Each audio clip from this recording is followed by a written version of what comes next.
பண்டைய எழுத்தாகிய ஓ என்ற வரி வடிவம் இவை.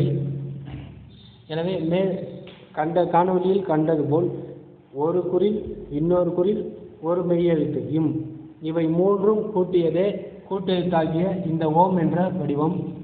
இவை தற்கால இந்த காலத்து வரி வடிவம். இவை பண்டைய காலத்துக்கு செல்வம். இந்த மூன்று கூட்டெழுத்தும் எப்படி அமைந்தன? இந்த கூட்டுமுறை, எழுத்து கூட்டுமுறை என்பது காலம் காலமாக நூற்றாண்டுகளாகவும் ஆயிரம் வருடங்களுக்கு முந்தையதே கூட்டெழுத்து முறை ஒன்று உண்டு.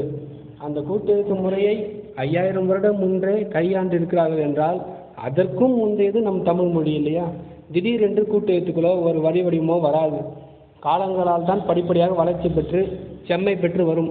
எனவே 5000 வருட ஆதாரம் உள்ளது என்றால் அவை இன்னும் மேலும் 5000 10,000 வருடங்களாக ஆதி மனிதன் முதல் அதை பயன்படுத்தி சிறு சிறு படிப்படி முன்னேற்றம் அடைந்து இந்த வரி வடிவத்திற்கு செம்மைப்படுத்தப்பட்ட வரி வடிவத்திற்கு வந்திருக்க வேண்டும். எனவே தமிழின் பழையங்காலம் என சொல்லக்கூடிய 20,000 30,000 வருடங்கள் ஆகும்.